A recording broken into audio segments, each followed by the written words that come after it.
to ask anybody's question but yours. 'Cause you're an idiot. And really a disloyal person.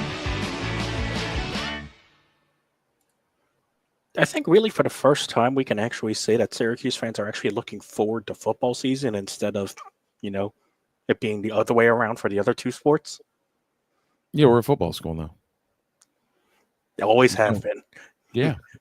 Cue astronaut meme. Welcome everyone to the Disloyal Idiots podcast. Christian Guzman here alongside Steve Haller. When we do one of these again, we'll hopefully be joined by Andy Pregler at that point. But right now, there haven't been too many podcasts right now in what you would assume to be a busy season athletic-wise, just because there hasn't been much to talk about. I think a lot of you probably would understand, and we've kind of understood this already based on the past basketball podcasts we've done in previous years, that there just isn't much to talk about because it's already been said and doesn't really need to be said again. Well, no. Okay. So we've got that. And literally outside of football, there is nothing in any Syracuse sports situation going on right now that is remotely positive. This is very true. Want to hear us bitch and moan for an hour. Congratulations to Syracuse tennis and Syracuse softball for starting their non-conference schedules undefeated. Right. And then for tennis, quickly running into the ACC play, facing two top 10 teams and losing. And then for softball, quickly facing Georgia and losing. But that's just how the cookie crumbles. Yeah, and we'll have to check with Kevin on a track update. Maybe there's some bright spot there, but otherwise there's not much. Congratulations to women's ice hockey for winning in double overtime in the first round of their conference tournament. They're probably going to lose to Mercyhurst, but, one can hope. Right. Women's basketball is on a 4-game skid. And men's basketball is, yes. Existing. Yes. Yeah. So it's mildly hilarious because 2 weeks ago when we didn't run, I was out of town again and wasn't able to run. I actually had attended both the Duke game and the BC game. So I was all rip-roaring and ready to talk about something. And then we didn't end up going. And since then, it's been pain and more pain and just not good. And again, the main reason why, one of the other main reasons why, again, is just like what I said. Basically, anything we can add to the conversation hasn't already been said by pretty much everyone who's watched and witnessed the Syracuse men's basketball program. And honestly, we are approaching that time where we'll start talking about Adrian Autry's status. I don't think it's quite a great time to talk about it until the season's officially over, which again it probably will be very, very shortly in the next couple of weeks. But other than that, the on-court product is what it is and isn't changing all that much due to injuries and player personnel. There's 4 games left in the regular season. Yeah, and I haven't seen anything drastically otherwise to suggest that Syracuse basketball mindset and play style is going to change that much to propel them much further in the ACC tournament. That is, even if they make the ACC tournament, the game coming up on this Wednesday is essentially not really, obviously, because of records, but is almost essentially a ACC tournament eliminator between Syracuse and now a resurgent NC State, who has picked up a couple of wins to get them into conversations. Because remember, with the addition of Cal, Stanford, and SMU, the ACC is still only allowing 15 teams to make it into the ACC tournament, much like it always has. So the bottom 3 teams aren't making it. And of those bottom 3 teams, one was a team that took triple overtime to beat, and the other was a Miami team that we somehow lost to. A 2-14 Miami team that we somehow are one of those 2. Yeah. And that game wasn't particularly pretty either. I don't think there's been a pretty Syracuse basketball game that can be described as pretty on both sides of the court. I mean, that the UNC comeback, maybe, to only lose that game by 6 compared to what happened against Duke. still wasn't pretty. True. Yeah. Yeah, I guess Mm, pretty is. Yeah. Yeah. No, It was I'm with you. it was impressive that they stuck around for as long as they did, but that's all you can describe that game as, because it was still a very sloppy game from the Orange in terms of a ton of turnovers, not Yeah. capitalizing on opportunities. See And most recent game against Pitt. that's a relatively down North Carolina team It's a very down by her North. standards. Yeah. Yeah. No, there's no bright spot. The bright spot is hoping the 2026 class or 2025 class stays together at this point. I mean, hopefully, but then that's the discussion that I think is more fruitful to have Andy and other voices around with, and not just us two. Right. What, you don't want me to go full old man yells at cloud? No, not really. I don't think our listeners do either.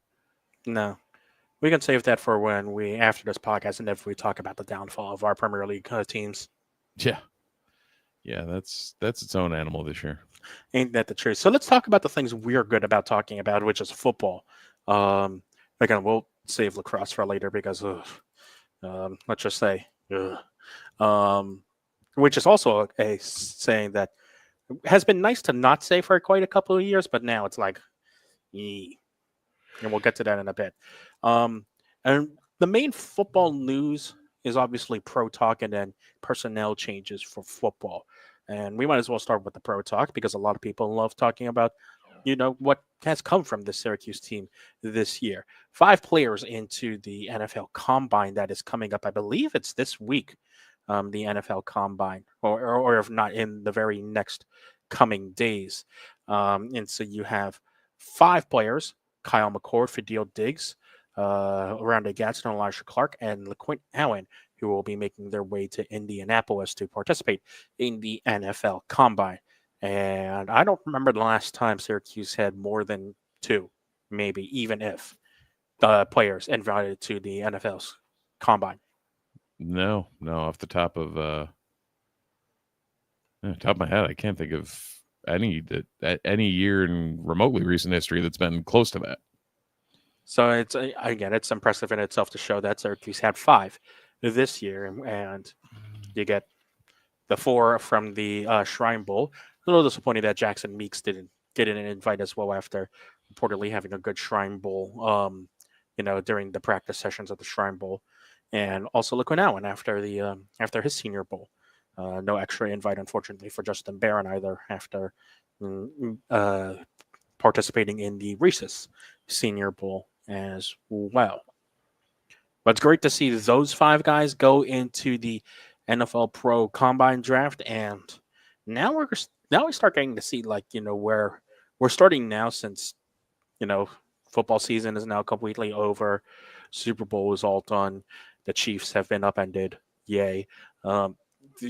Now we're starting to get draft projections starting to come in, and starting to see, okay, where are these guys potentially going to go, and it seems like McCord's making a push for day 2, which is impressive. Yeah, it's kind of crazy to think about, how much he's climbed up these charts. Which, to be fair, I think when everything first started to come out postseason, we all thought he was a little underrated, but we also understood why he was being valued where he was.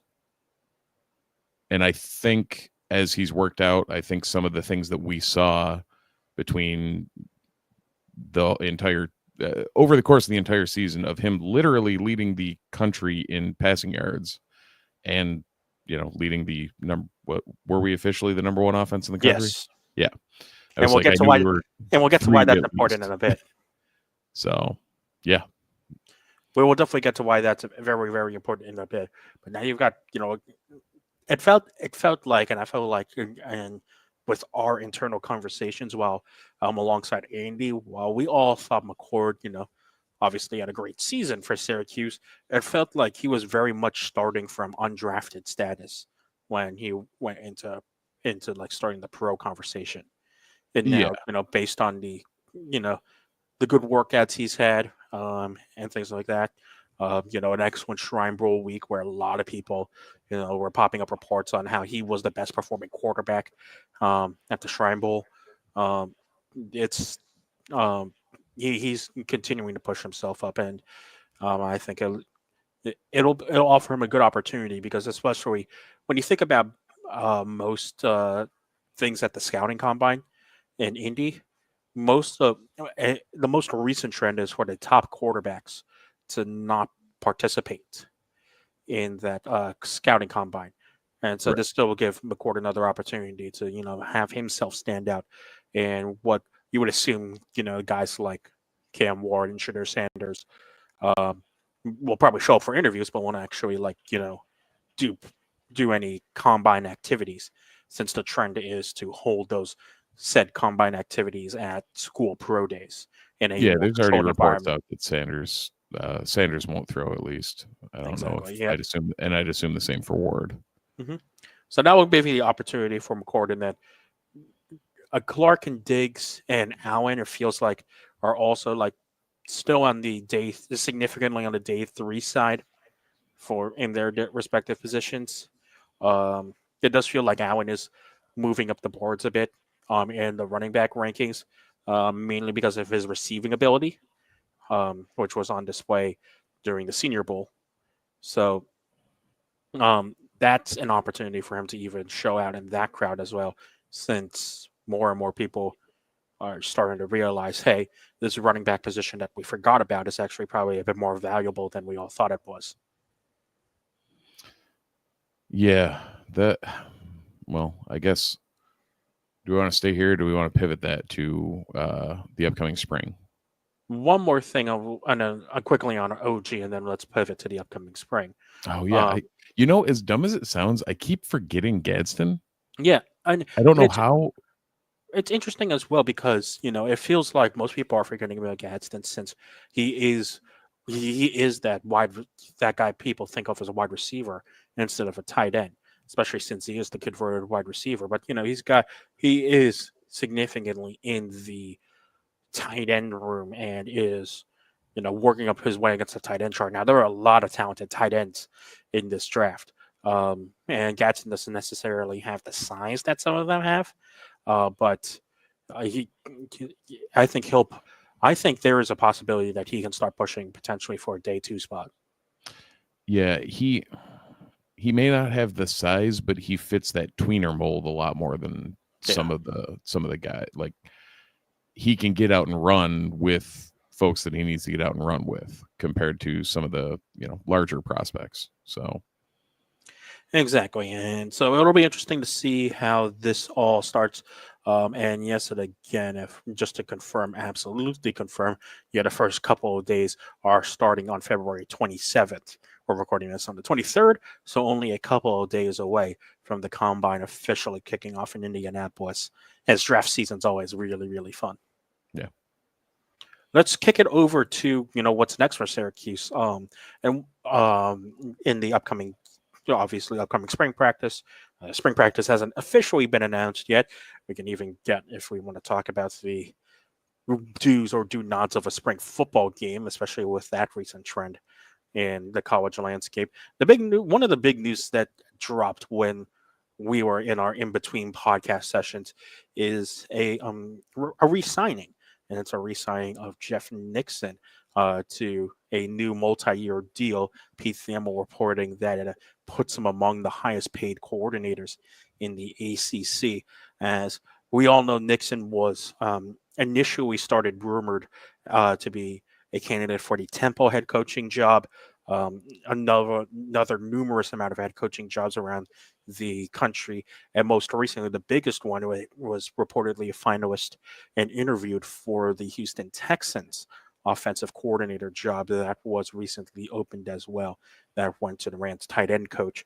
But Nixon, after all those interviews, officially re-signed with the Orange as their offensive coordinator. And like Steve said and alluded to, Syracuse, the number 1 passing offense in the nation this past year. And that was led by Jeff Nixon as the offensive coordinator. Yeah, Nixon, keeping Nixon in the fold is huge. That's going to, I mean, not just from a play calling standpoint, but we still have the spring transfer window from a selling standpoint of, hey, we're bringing back the guy who helped mold, Kyle McCord into the best quarterback in the country statistics wise. Like, come play for us. Even if we need it or don't need it. Like, we may see Ricky Collins as a standout. We may see Williams emerge. But if there's, wideouts or quarterbacks or any skill position player that wants to play on a pretty standout offense with a relatively modern play calling guru at the helm, then we can kind of advertise that pretty well. Yeah, Nick, the official mark was 307 passing yards per game in the FBS, which was number one. Didn't think you'd ever hear those numbers as a Syracuse football fan, did you? Christian, for most of my life, we have struggled to get 307 yards of offense total, not just passing per game. The 370 passing yards of offense that the Orange averaged last season was nearly 20 yards better than Ole Miss, who was second, and the FBS led by Jackson Dart. That's insane. Of course, it is a challenge, like as Steve alluded to. There's a lot of pieces that are going to be missing for Syracuse. We already mentioned all the skill players in McCord, Jackson Meeks, Ronnie Gadsden, LaQuinn Allen. Probably an underrated part as well that's going to be missing from Syracuse. And I don't think a lot of people talked about this as much as it probably should have been because it dropped relatively late at night when it did, is the departure of Ross Douglas, the wide receivers coach who is taking the same position at Oregon. Obviously a massive reputation boost for Douglas. And when I talked to a lot of wide receivers during the season, a lot of them credited Douglas for helping them develop NFL receiving skills by, watching NFL tape. Obviously, Douglas formerly with the New England Patriots under Bill Belichick, so definitely has the skills to teach the NFL style of receiving that people are looking for and want to develop.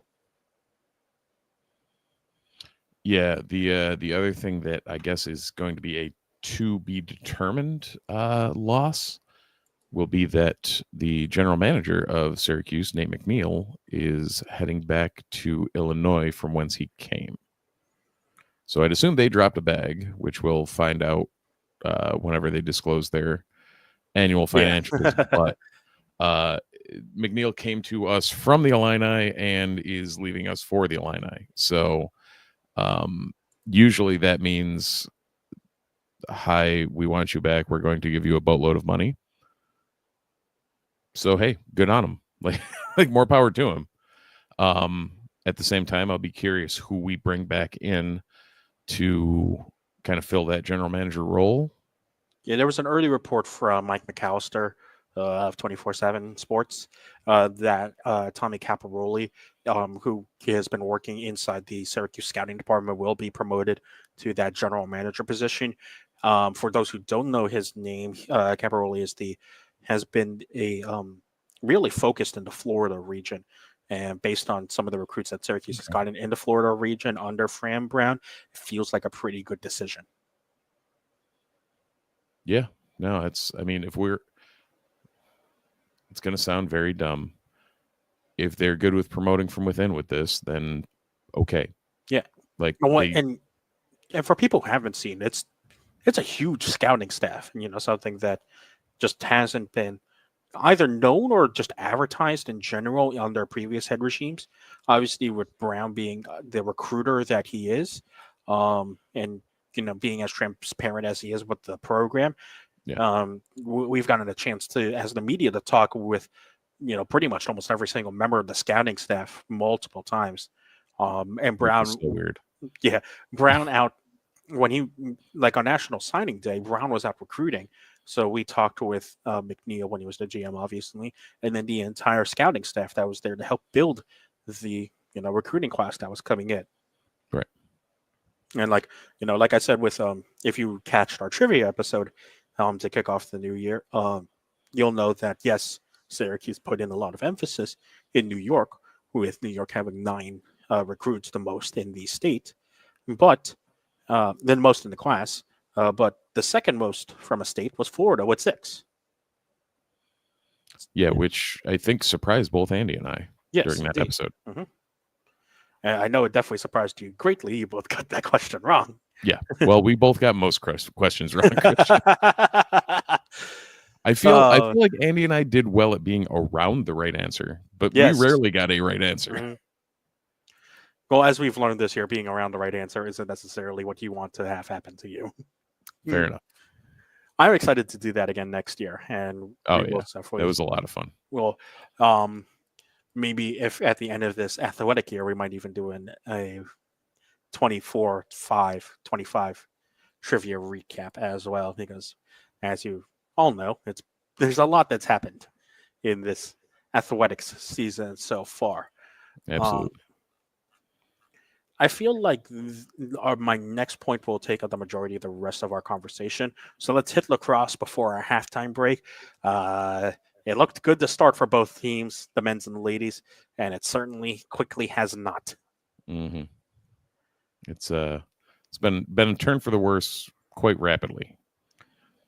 Ladies started out the season 3-0 on the year, and then quickly ran into a top 5 matchup against UNC at UNC in Chapel Hill, and got ran out of the building, getting doubled up by the Tar Heels 16-8, which is not a great sign for the women's team. Even less so a great sign for them, considering that they have to return to the JMA Wireless Dome on Tuesday and play against Northwestern. Yeah, you know the stupid thing though is. Yeah. Like, they'll find a way to get boat raced by UNC and then beat Northwestern at the Dome. I wouldn't be so sure of that. I wouldn't either, but you know what I mean. That's the most Syracuse thing they could do. There was a major reason for my hesitancy on that, because Northwestern made a goalie change this year, and they brought in a transfer goalie in Northwestern. They did. That transfer goalie happens to be Delaney Schweitzer. Oh, I forgot about that. For those who don't know, Delaney Schweitzer has been Syracuse's starter in goal for the past couple of years. Yeah, about that. And so this will be a hell of a homecoming for Schweitzer, who was playing for her third school in her collegiate career after joining the Orange from USC. Yeah, that's just not a great. I can't wrap my head around that. A lot of fans will be happy, though, because most of you will be able to watch that game as well. If you want to catch some lacrosse on television, that game is going to be aired on ESPNU. Oh, there you go. It is a 3:30 game, so figure out a way to watch that at work. Right. On the flip side, let's talk about Syracuse men's lacrosse. Oh, boy. So I was able to watch the Jacksonville game, caught some of the Vermont game, have not seen any of the mess that's occurred since. The mess that has occurred since is back-to-back losses to number 6 Maryland, and then shockingly to number 15 Harvard. And Harvard is a program that's been on the rise, much like most of the Ivy League. Go Cornell. But the big thing is the loss to Harvard. That's the first time that Harvard has ever beaten Syracuse in its program history in men's lacrosse. Yeah, that's not great. Definitely it's not great for them. It's great for Harvard. Really sucks for Syracuse. Yeah, it's definitely not great, especially when Syracuse has, for the second year in a row, has a good face-off guy. As John Mullen went an insane 28 of 31 from the face-off dot. And you shouldn't be losing games when your face-off guy goes 28 from 30 of 31 from the face-off dot. No, you shouldn't in any way, shape, or form. That's patently unacceptable. And so the big thing is, like, pretty much everything else was really, really tight, and a lot of things were also going in the way of Syracuse as well. The thing is that Harvard converted on a lot more of its shots on goal. Basically, every other possession Harvard had, it was converting on its scoring shots, while Syracuse, it was nearing every third possession, which was not helping matters in the slightest. Yeah, so, 15 goals doesn't seem like or 14 goals. Sorry, doesn't seem like the offense is completely sputtering. But when you have that many looks, that sounds pretty bad. And it was also interesting to note that halfway through the third quarter, Syracuse pulled Jimmy McCool from net and put in Michael Ippoliti to finish out the rest of the game, because McCool at that point had allowed 10 goals and only made 5 saves. Yeah, that's not great. That's not Ippoliti, cool. yeah, Ippoliti, to his credit, did allowed 5 goals, but made 4 saves as well. So Right. it's a good showing from him in goal, which helps matters a lot. I guess on the flip side, we're talking about the Harvard loss, but the showing against Maryland, on the road at College Park, was there anything to that? Was that just a normal top 10 battle type thing, or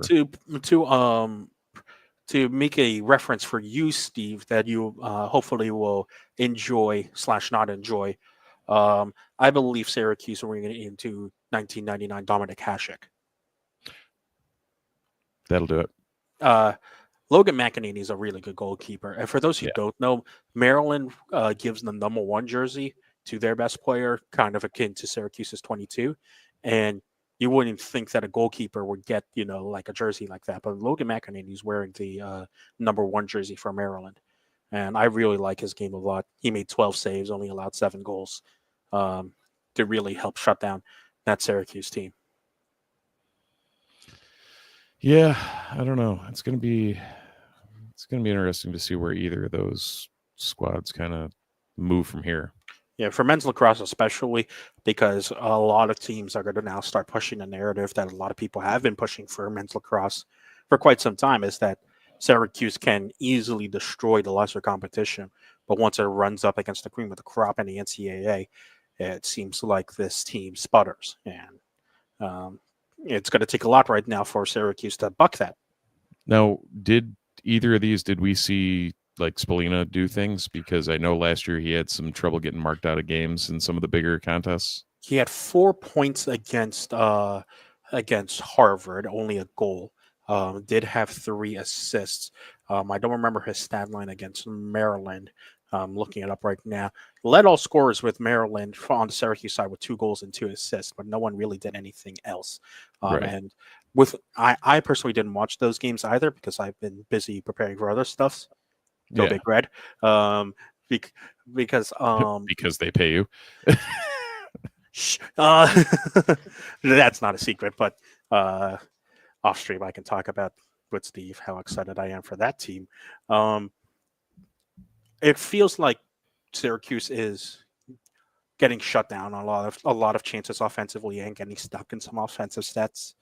I would have to take a closer look at games to see what's happening. It feels like they're not getting looks they want and things like that against some of the better defenses, which will be really interesting to see what happens eventually when they play Notre Dame, because Notre Dame this year has another incredible defense.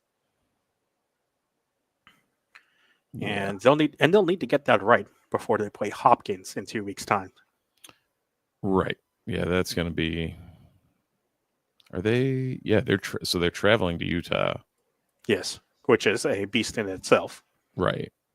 And then home against Hopkins. Yeah, home against Hopkins. I may March 9th. I wonder if I can find a way up to that. It is a Sunday at 2 p.m. Really decent time slot. I might bring the kid to that one. See how that goes. That is a very good one. It is also Youth Lacrosse Day. Yeah, indeed. He is a youth. He is indeed play lacrosse, but he's a youth. He's a youth. Maybe you should get on that soon. No, he tried that. It wasn't his bag. He'll stick to skiing. Has he tried anything from Home Field Apparel yet, though? Yes, he has a wonderful Script Q's t-shirt, the only one that they offer in youth. Oh, that's wonderful. Well, Home Field Apparel might not offer too much Syracuse stuff in youth, but they definitely offer a lot of Syracuse stuff in adult size, and other schools as well, and other core collection sides that are just comfy things to wear. You can see Steve wrapping one of the Home Field Apparel shirts right now, and you can go to homefieldapparel.com right now and use the code NUNES24. That's NUNES24, and you'll get 15% off your very first purchase at homefieldapparel.com. I'm trying to see. Do they? I haven't checked in a while. They got anything new from I the haven't. Syracuse collection? I don't think they have anything new yet from the Syracuse collection. They are debuting embroidered and like even comfier quarter zips, which I'm Oh, very very excited to see as well. yeah. We should get on that, but we won't. I think the last new edition was that the trucker hat that was Yep, just perfect. I know that trucker hat you love very very much. Yeah. Next time I Well, throw in a brand, that's coming home. well, once again, homefieldapparel.com, and you will get 15% off your very first purchase at homefieldapparel.com by using the code NUNES24 and UNES24. I don't know how much we will talk about this, but it feels like we need to, um, even if things don't go the way that college athletics wants it to or not. And that is the current House settlement in the NCAA, where should I don't know exactly with the how all of this is like shaping out. All I know is that soon the NCAA is, depending on the ruling, going to allow teams to essentially and schools essentially to spend $20.5 million to essentially revenue share with their players or pay their players uh, out of their direct budgets themselves. And Syracuse is joining in a effort to help raise that money. They've started a new campaign called Champion Cuse, where they're aiming to raise $50 million over the next 3 years in order to help spend to that cap of $20.5 million. And it's already been indicated that Syracuse is going to spend to that cap of $20.5 million on its players for at least the next athletic year when it comes around. So we're gonna try and play with the big boys. That's what it seems like because there have been the big thing that they've been pushing as well with this Champion Cuse initiative Yeah. is for four like main tiers, and they are in order: A, win championships; B, cultivate championship caliber teams; C, level up the student athlete experience; and D, strengthen the Orange brand. Okay. Those seem like validly generic ideas. They do, but like to at, to at least put it out there and at least start Yeah. this is like important. And I know it's hard to talk about much of this without seeing its impact, and even if knowing it's going to get approved in the first place based on all the legal stuff that's happening that I have yet to wrap my head around. Right. But like this is the next era of the NIL process that's been playing out for the past couple of years. Yeah, and I think we're like you said, we're seeing that evolution into. I know we've talked for years about when it started, it was kind of the wild, wild west, and then it's progressively kind of settled into something, and this is kind of the next iteration, I guess. Yeah. I don't know.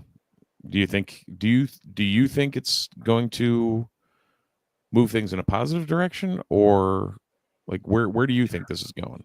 I think it at least kickstarts and at least motivates programs to at least you know do do what they can in order Yeah. to play with to support its athletes first and foremost, support its athletes, since boy is that a tough thing to do, be a student athlete in this, just in general, even in the past, but even more so nowadays, um, especially a Division 1 athlete where so many eyes are on athletics nowadays and on the success of athletics. Hell, you and I have a job right now that is based on athletic success. Right. So, like, and it's based on collegiate athletic success.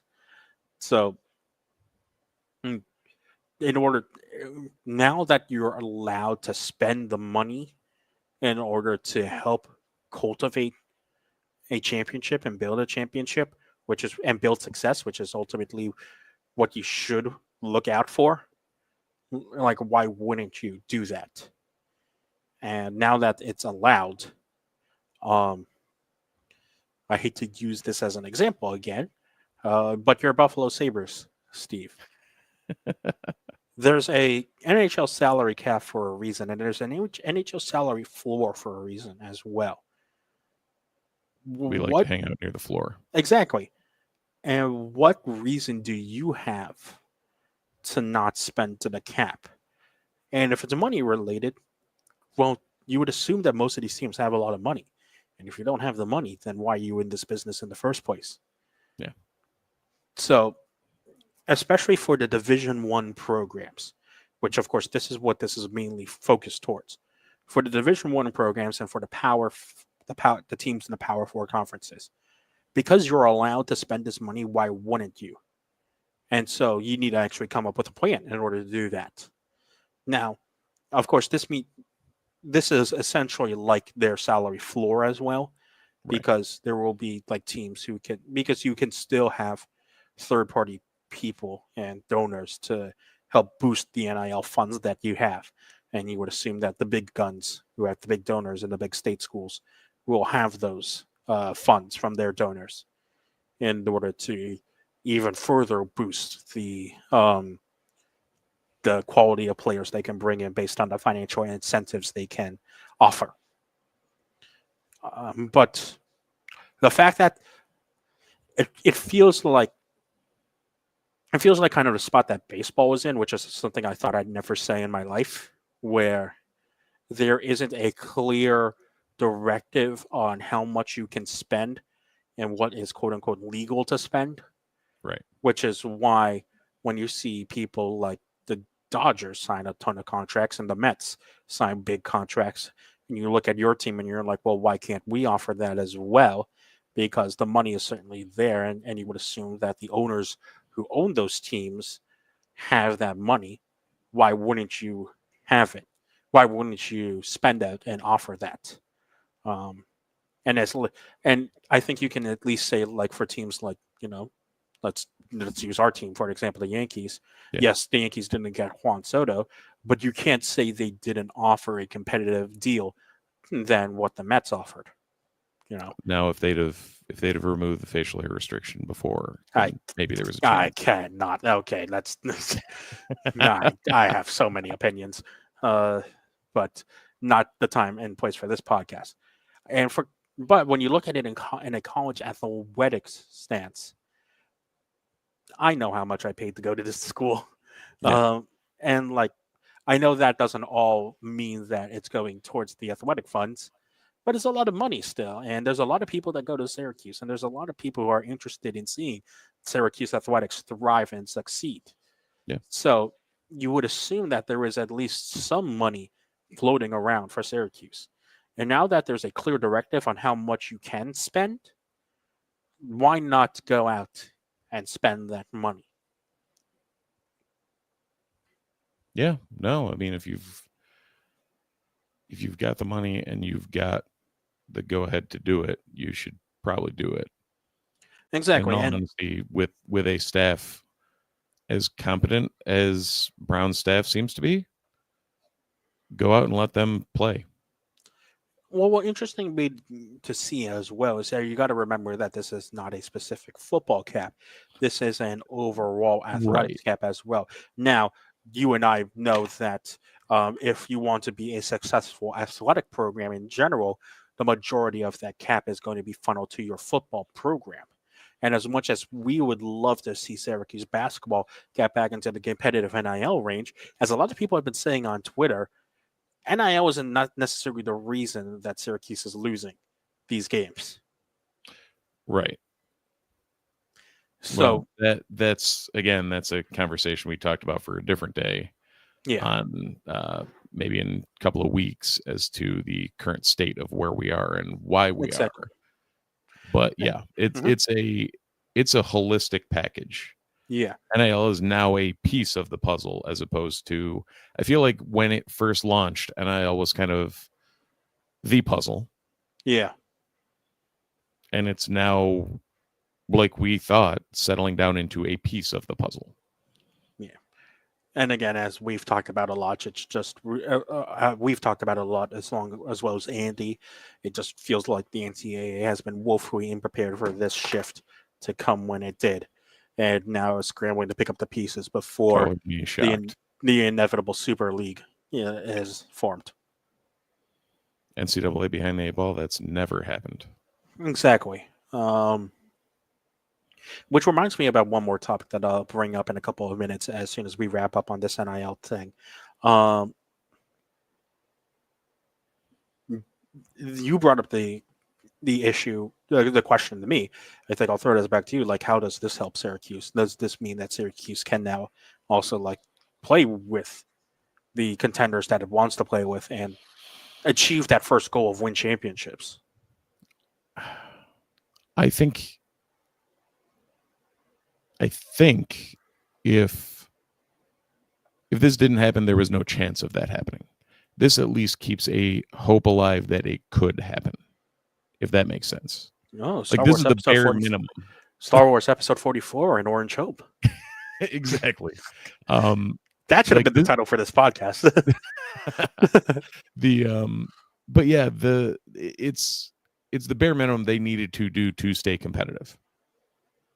Yes. And that's where we are. Like, I would love for us to push farther ahead of that. But right now we've at least met the bare minimums. So that's all you can ask at this point, I guess. Yeah, I'd agree with that. And the fact, I think there would have been people who might have, even questioned at some point, like if Syracuse was fully invested in becoming a competitive athletic brand again, if something like this wasn't developed for Syracuse. Which I feel like has been a topic of discussion ever since NIL started, just based on the quality of players that were brought in. Of course, with Fran Brown, that kind of changed things. Right. But especially with like you said, the quality of players, it feels like that once NIL started, there was that question of, can Syracuse spend with the big boys?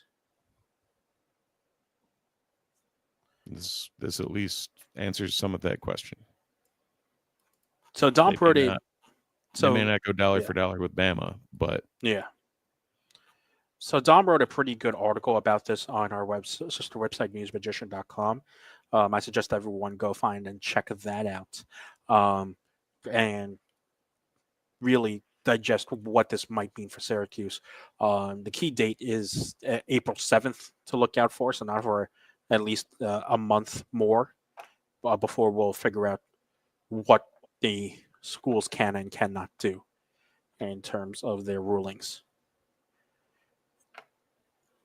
This will take me to one last conversation.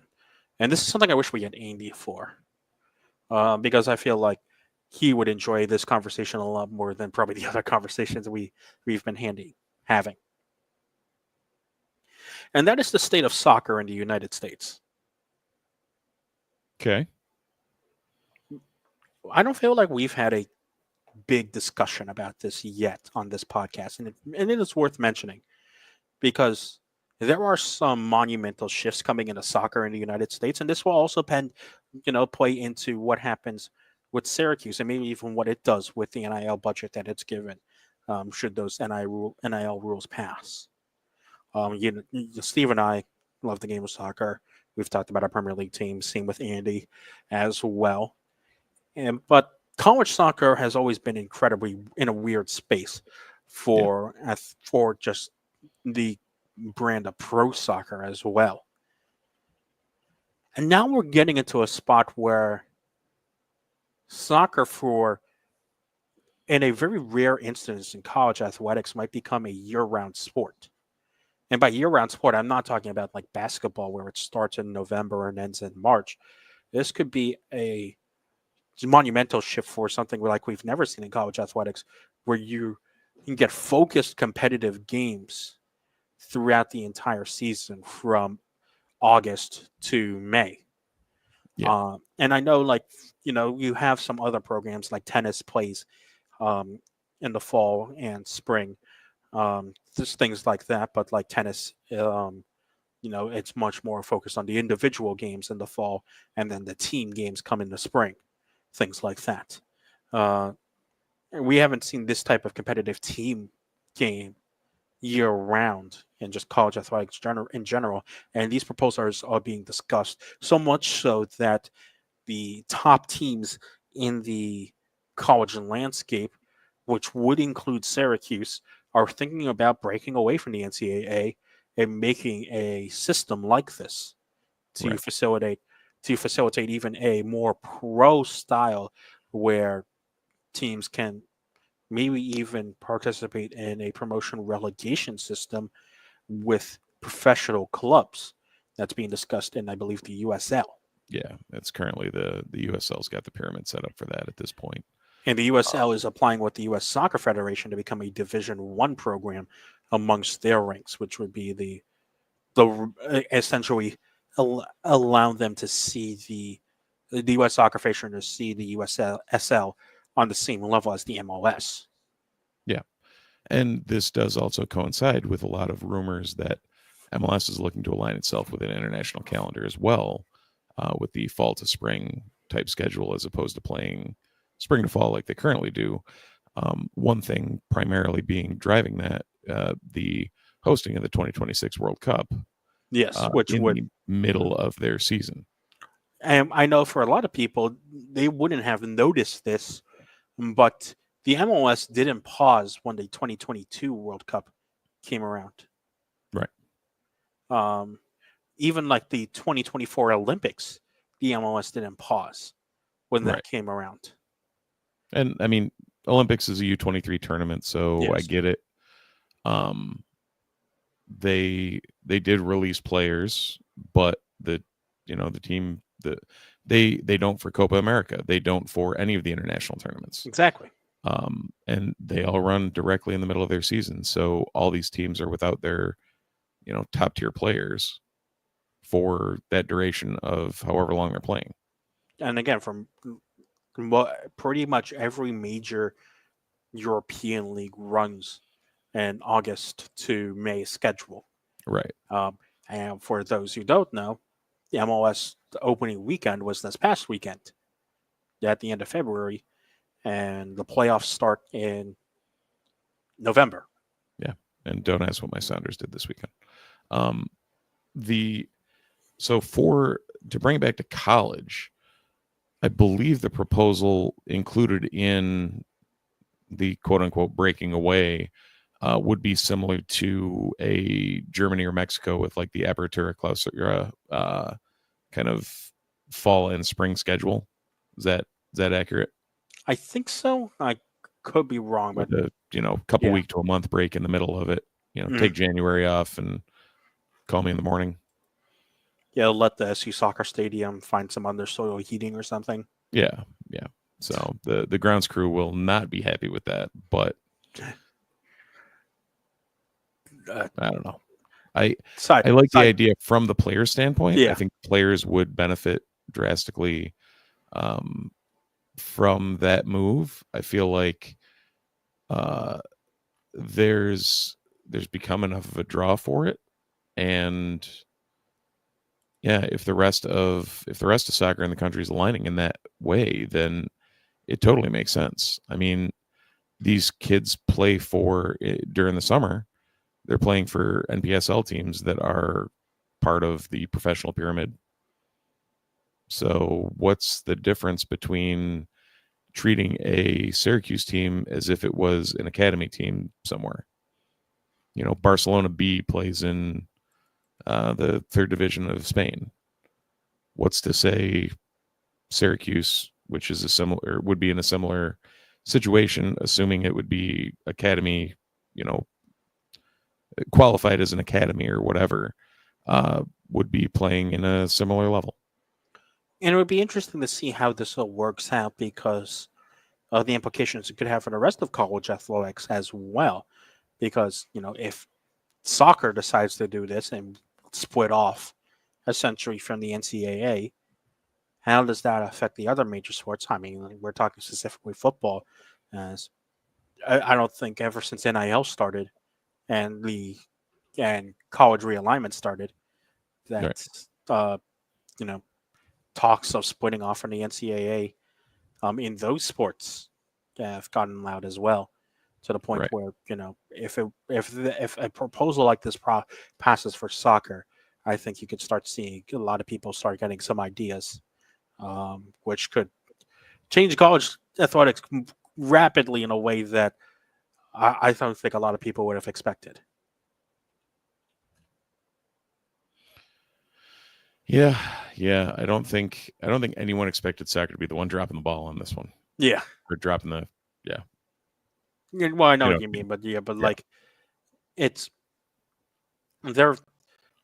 There has been so much talk ever since conference realignment kicked off about what schools would do, especially with more and more schools and more donors and programs getting dissatisfied with the NCAA and how Yeah. the NCAA is running things and things like that.